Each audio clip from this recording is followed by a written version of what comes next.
Looking forward to talking to this man. He's a hard guy to get in contact with these days. He's very busy doing a lot of great things. He's a mensch. In fact, he was featured on SportsCenter late last week. Here's what they had to say. Bellator fighter Dillon Danis has a reputation for trouble outside of the cage, but earlier this week he did something everyone can support and get behind. A video surfaced last week online of a Baltimore boy getting bullied in a school bathroom. Danis was one of the many who were disgusted by that video, and he reached out on social media to offer the kid free jiu-jitsu lessons, which I think is amazing. Yep. Even arranged for an Uber to pick him up and take him to the gym. All very cool. Yeah. Yesterday, Danis posted this picture of the young man before his first martial arts lesson and wrote, "We're all in this together. Let's go, champ." Good on both guys. I hate bullies. I cannot stand a bully. There he is, Dillon Danis. I thought he was going to be there. Dillon, well done, my man. No? Am I on? There Oh, he okay, is. no, There he is. I thought you were supposed to be I a was bad confused for a guy. second. I thought you were supposed to be an evil person. I'm still a bad guy, but when a kid is getting bullied or someone that can't defend themselves is getting picked on, I feel like, that needs to change. So it's totally different than what I do in my career. So tell me how this happened. You saw this video online, and then how did you get in contact with the kid? Yeah, so I got the video. I don't know, someone sent it to me, but then I posted it, and then a lot of people were tagging the kid in my video over and over again. So I wanted to make sure it was really him, because nowadays everybody's just kind of like, you don't know who to trust and then what's what. So I DM'd the kid, and it ended up being him. Me and him were talking. He was a little bit hesitant and scared in the beginning, which I understand. Obviously, he's probably going through so much right now, and like it's going viral and stuff like that. And I reached out to him, and I was like, "Hey man, I want you to go to the gym." And he was like, "That'd be so awesome." And then I offered him an Uber to the gym and back home, and he said, "Okay, let's do it." So I arranged a session with one of my friends that has a gym in Baltimore, and I got him the Uber there. He ended up training. I don't know. I think he really wanted to do boxing, maybe. Jiu-jitsu might have been a little bit different for him, but apparently he really liked the class. Me and him still been in contact. I've been trying to get him to go back and stay steady with martial arts. But, yeah, it basically just happened like that. Well, how old is he? 14? 14. Did you talk to his parents? No, I did not talk to his parents. I don't think, I don't know. You just went straight to the kid, and he did it on his own. Yeah, he did it all on his own. Wow, that is amazing. And so you obviously weren't there because you don't live in Baltimore. But what did your friends say about him? He said he was a little shy going to the gym. That's just anybody going to a new martial arts gym. I was shy going into my first gym when I was 15 or 14. So, I knew he was going to be a little bit shy, but I was very surprised he put the gi on. He had no problems putting the gi on, jumped right into the class. And one thing about martial arts that I really liked is, as a kid, all the good people in the gym, they help you and motivate you. And, it's actually, I don't know, when I was younger, I feel like hanging out with older people was actually better for me than the kids in my school. I feel like they got me more. I feel like it was a little bit mature for my age at the time. And, like the guys at the gym always, would help me, motivate me, and, tell me stories. And I always liked that part of martial arts. So I feel like he had a lot of good people around him and stuff like that. So I'm really hoping he goes back and sticks with it. Well, I feel like there's a trend lately. I don't know if you've noticed this. You probably have since you've been involved in this, where people are posting these videos of kids getting beaten up at school. It's a disgusting thing. Have you seen, I feel like this has become like a thing lately where people are doing this, like kids ganging up on one kid. This was just one, but it's like I've seen this at least like 5 times over the past month, and I don't understand why it's a thing. I feel like it's been around for a year. For probably since, beginning of time in schools, but nowadays with phones and social media, I feel like it's starting to come out now. And I think it needs to get in the right people's hands. I feel like a lot of people promote it to promote themselves and then to promote other things. I think using the stuff for good is where it needs to be. I got a lot of criticism for posting it and doing this, and good gestures to be behind good closed doors, and I believe in that too. But this kid got humiliated online in front of millions of people. So why not have his back in front of millions of people and make him feel like, we have, or let him know that we have everybody behind him. And if you do all these good gestures behind closed doors, if I did this behind closed doors, a lot of the victims from bullying and all the people that are going through bullying are not going to see that there's not going to see that martial arts can change their life, or, not know that there's someone to reach out to, or there's ways of getting out of it. So, I understood the criticism about me putting it out there, but I feel like me putting it out there is going to be a lot better in the long run than not putting it out there. Yeah, I saw people criticizing you for that, but I feel like there's also something to be said for trying to inspire people to do good as well. So donations and things like that, I think, yes, at times, more often than not, should be anonymous. But we also, like, if it's becoming a thing where it's becoming cool to post these kinds of videos, we need to make it a thing to be cool to help people out as well. And so I give you a lot of credit for that. Do you know why he was getting bullied? Do you know why he was getting beat up like that? He's a little bit one word answers on me, so he really doesn't tell me. I saw in your exchange, it was all one word answers. I'm some people are like, oh, he's not grateful, this and that, he doesn't want to be helped, but I see someone that has gone through something, and comes from a different kind of life than I come from, so he's just a little bit hesitant with reaching out and talking too much, and I understand that.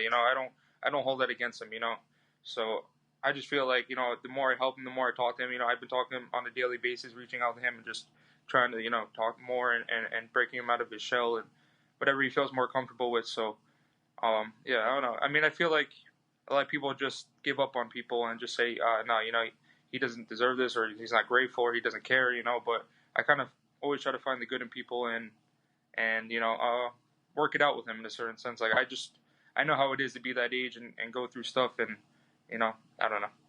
Yeah. Now, how does it work when you see all these other videos, right? Like, and right. There's. I was gonna say now I've been getting tons of messages, videos. Oh my God! I mean, you don't understand. And the thing is, too, you don't know who's being honest, who wants to get famous, who wants to do this, and like you just don't know like who's lying, who's not lying. So it's very hard. I'm not gonna lie. So I don't know, and that's the thing I'm trying to figure out because I never dealt with this before. Right. And you're getting all kinds of attention for. But yeah, I've heard that people like stage these things to get notoriety. So. But I've seen you post them, and I think it's great. Henry Gracie, I saw posting about it as well. I think it's great that the jiu-jitsu guys are doing this in particular because. And one thing too is like I don't know if you listened to Michael Bisping's podcast, but he kept like making fun of like me saying that the kid needed jiu-jitsu and jiu-jitsu want to help him in a fight, in a street fight, and all this stuff. And like Michael Bisping's a world champion, a martial artist his whole life, and he should understand that martial art isn't all about defending yourself. It's about building confidence, discipline. It has so much more than just using it in the street fight or in a fight. And I thought someone like him would understand that. And it was actually pretty embarrassing to see him talk about martial arts like that. And I don't know. He was criticizing you for this? Yeah, he was saying, oh, what's this guy gonna do with like 8 guys jumping him, like break his arm in an arm bar? He's gonna get knocked out. Like saying stupid stuff like this. Like the kid doesn't need jiu-jitsu, and stuff like that. So. I don't know. I feel like that rubbed me the wrong way, especially coming from someone like him who martial arts made him a world champion and done so much great in his life. Martial arts isn't just about fighting. It's about discipline, confidence, respect, and it builds you into someone that nothing else can. You tweeted a couple of days ago, the ultimate aim of martial arts is not having to use them. I thought that was a very good one on your part. You also tweeted that you were thinking of starting a nonprofit organizations for kids who are bullied to help them learn martial arts for free. Is this a serious thing that you're thinking of doing? Yeah, I've been talking to a ton of people that have started nonprofits before. I never started one before. I didn't know how much goes into it. So been working with some people and seeing how it goes and like learning the numbers and learning all this stuff of like what goes into it. And so I might have thought it was a little bit easier than what it comes out to be, but we're working on it now. And is this like a personal thing for you? Like, were you bullied as a kid? Is that why you feel like at this stage in your life you need to give back? Why does this mean so much to you? Yeah, I was definitely bullied as a kid, but I wouldn't say I was bullied like how that kid was bullied, getting jumped by 6-7 guys, in the bathroom. But, I was definitely bullied as a kid, and I feel like sometimes mentally, I don't know how to say, sometimes like mental bullying is worse than physical bullying. So, yeah, I definitely I definitely gone through some stuff, I think we all have, I'm not special in any sense. I feel like everybody's gone through people, making fun of them or stuff like that or bullying them. And that did happen to me, Basically, the reason I started training was because I had a bunch of older kids picking on me, and I wanted to learn how to defend myself. So I didn't have to feel scared anymore. I didn't have to feel like I didn't want to go to school. So once I learned how to defend myself, that confidence that grew in me, and people that train martial arts, they just have a certain confidence that when you see them, you're like, okay, that guy carries himself differently, and no one will mess with you after that. So definitely been through a lot of stuff. Good on you, my man. It's great to see you doing this. Now, I also want to ask you about some other things going on in your actual career. First off, how's the knee? It's getting better. It's there. I've been training a lot. Right before ADCC, I hurt my back really bad. I couldn't even walk, and I think it's just been training. I've been training for so long now. It's almost 11 years doing jiu-jitsu, so my body's just banged up, and trying to learn how to be a professional athlete instead of just training and not taking care of your body. Professional athletes, they do all the right things, eat healthy, do all the physical therapy and stuff. So I think I'm starting to get into that point in my career, working on my body and my longevity in the sport. So is that why you pulled out of ADCC? Yeah, it was bad, man. I couldn't even stand up. I don't know how to explain. I don't know what happened to me, but it was just like in a scramble, and I ended up falling to the ground, and like my back leg locked up. It was really bad. I couldn't walk, and I was stuck in bed, and it was terrible. Wow. And how does it feel now? Yeah. It's definitely a lot better now. I was doing the right things, going to the physical therapist, stretching, and trying to work on just, I don't know, man. I think it's just like so long of training that my body is just like, I don't know how to explain it. I know that was something that you wanted to do, ADCC. How tough was it to pull out? One of the toughest things in my whole life, man. Like, especially when you get to watch people that won it that shouldn't have won it if I was there. So that's one of the toughest things. Like who? Especially watching it. You guys know who I mean. No, I don't. I don't say names. I don't like to give people that don't deserve it credit, but I still feel like I'm the best grappler in the world in MMA and in jiu-jitsu. So people will see. There's nothing that I haven't said that hasn't came true. So I'm gonna come back to ADCC. I'll come back to grappling, and prove what I believe. Now, as far as the MMA career is concerned, will you fight this year, or do you think you're done for this year? I definitely want to fight this year. I was trying to get on the Japan card. I want to do the Ryzen versus Japan. I thought that would be cool. We're still working on the fight with Jake Paul, the boxing fight. So I want that to happen really bad, and we'll see. I definitely want to fight before the year's over. I might get that. So me and Ben Askren have been talking about the grappling match. So after he fights Demian Maia, so I'm not sure. We'll see if he doesn't take any damage. Maybe we'll do that before the end of the year. Okay, so there was a lot there. Where do things stand with the Japan fight? Coker told me that he sent the names over. They're talking about if they have someone to match me, to fight me, and stuff like that. So I guess it's not just Bellator. Ryzen has to go with it and see who they have and stuff like that. Okay, now this Jake Paul thing, you're very into this Jake Paul idea of fighting this guy, this YouTube. What is he, like a YouTube influencer or something like that? Why do you want to fight him so badly? No, it's funny. In the beginning, he called me out. Like everybody thinks I called him out. Like I want to call it a YouTuber, but in the beginning, he called me out. Like he wanted to fight me, this and that. And then I kind of just I was like, whatever, like I'm not gonna fight a YouTuber. And then I don't know, like the money came into part, and then I was like, you know what, maybe I'll just shut this motherfucker up. So, yeah, I don't know. I've been thinking about it lately, and I'm down to do it. They're offering me $4 or $5 million for a boxing fight against some pussy that can't even defend himself. So, I'm down to do it. I mean, if you talk a big game and say you could fight me, you could, you'll beat me and stuff like that. We'll see if you could do it. Wait, so who's offering you $4 to $5 million? When I talked to Jake Paul, they said that's the last one they made $8 million, so they split $4 between each other. And he was like, "No, obviously, like this fight will be a lot bigger. Let's do it." And I was like, "All right, I'm down." Wow. Okay. I mean, I would imagine that's more than what you make in Bellator. It's close, but it's fine. It's a lot. The competition's. I mean, I'm fighting guys that are martial artists for their whole lives. I'm not fighting some, pussy YouTuber that thinks he could fight. But wouldn't it make more sense to have a grappling match? Like, doesn't he have a history in wrestling or something? Didn't he wrestle as a kid? Yeah, no, I mean, that wouldn't even be a match. It would just be me freaking abusing him. But with the boxing match, he thinks I don't have the. I mean, everybody thinks I don't have striking and this and that. So yeah, I guess let's see. I mean, I'm down to do it. I mean, I think it'll be fun. I mean, me and him have been having some back and forth, and I called him out on everything. I've been saying everything about him. So either it's going to happen in the ring, or it's going to happen in the street, or it's going to happen at his house. So yeah, you're even getting his wife involved. He started that with me. I usually don't go for wives, but he came with my girlfriend. So you come with my girlfriend, I'm going right for your wife. Well, what do you mean he came for your girlfriend? He said something like he hooked up with her in the past. It's just a lie, he was just saying stuff like that. And then I have pictures with his wife and stuff like that. My. So me and her had a good night out back in New York. So. Stop it! What are you talking? He knows that. I mean, I posted it out there. Sure. But it's not. This event is happening next month. So or in a couple of weeks, right? It's not going to happen for. I don't even need to train for it. I just throw me in there. I'll be half drunk and still fight him and knock him out. I don't need to be trained for that. But if he doesn't want to do it, then we could do it. We could start our own event. I mean, me and him have a big enough name where we could just make our own main event boxing thing. We don't need anybody else. Let's just put it on me and him. So the last time Ben Askren was on my show, he actually seemed quite interested. It was like the first time he was actually warming up to the idea of competing against you. Do you think this could happen? That's real. So even before he came on your show, they Flow Grappling came to my gym. They texted me like, we need to talk in person. I was like, we need to talk in person. I was like, you can just tell me on the phone? And they're like, no, we need to talk in person. So they showed up at the gym.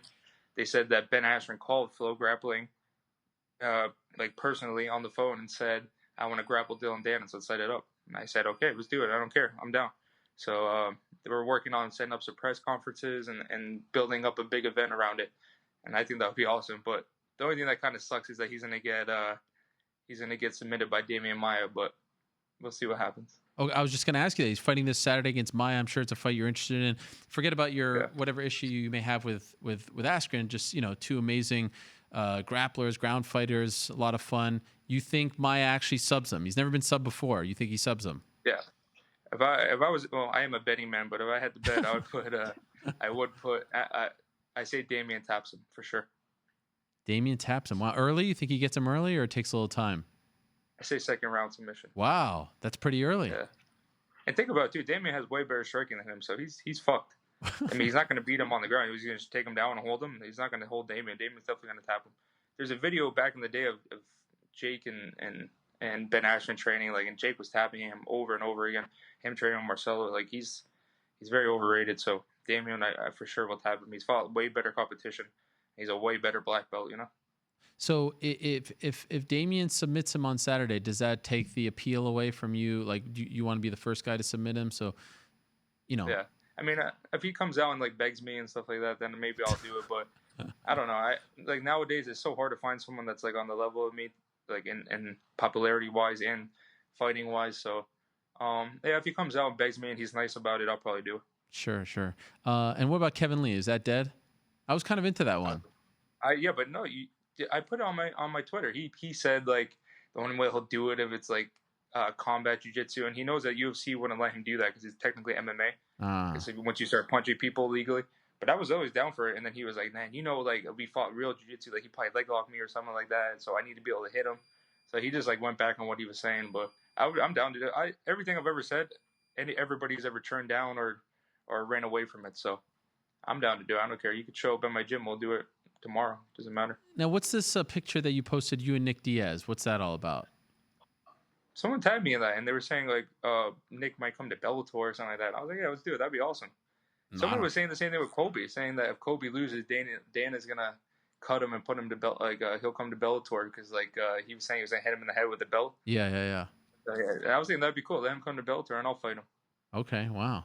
You're just like some of you do like to troll people, right? You will admit that, right? Like, what would MMA be without me? And these tweets that you put out, you enjoy doing this, right? Riling, and they take the bait every time. The comments are just people. I don't know what trolling is. I don't know what you're talking about.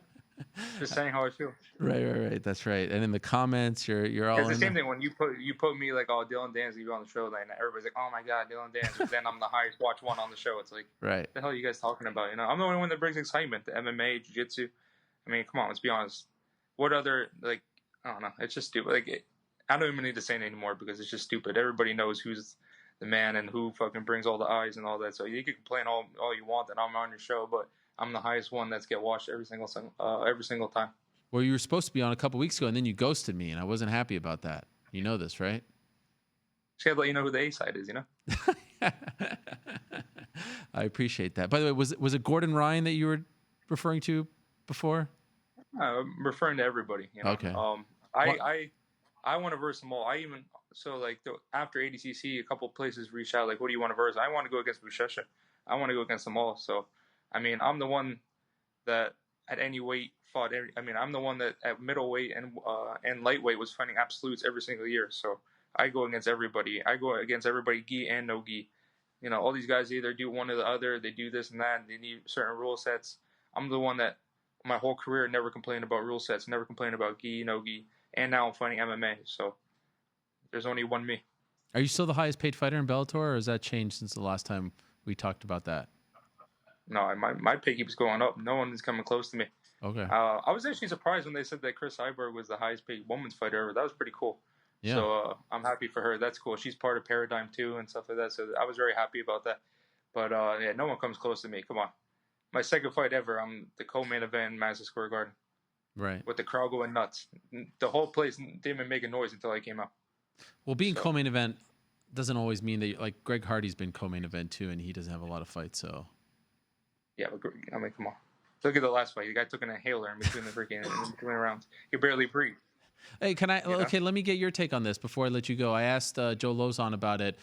Charles Rosa, when he got the sub, did you see he had his feet on the cage? I'm trying to see, should this have been illegal in your opinion? Did that help him, or do you think that I saw helped. It did help?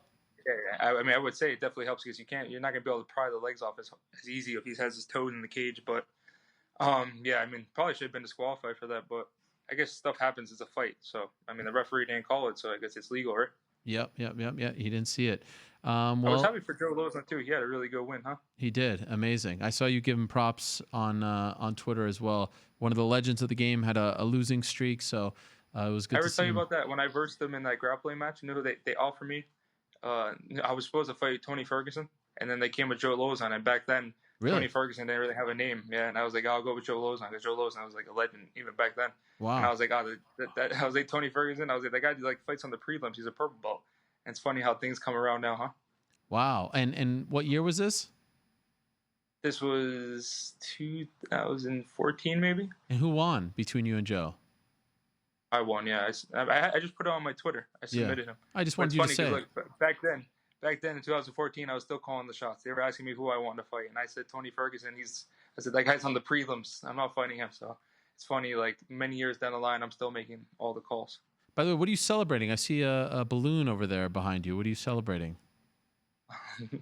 That was my girl's birthday. Oh, day, wow. So I had to go all out, you know? Yeah, hopeless romantic. I saw, you had all kinds of gifts for her, balloons. You're a real softie. Yeah. You know, it's perfect. You're in love. I see it in your eyes.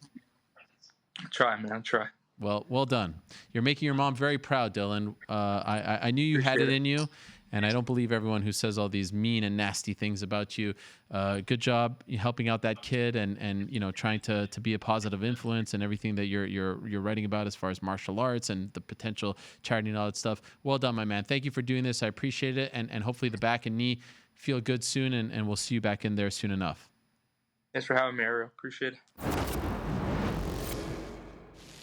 Hello, everyone. It's Ariel Helwani. I just came here to thank you for watching our ESPN YouTube channel. It's the best. You know what else is the best? The ESPN app. You can get highlights, analysis, all that stuff and more. And if you want premium content and live streaming sports, there's only one place for all of that. It's ESPN Plus.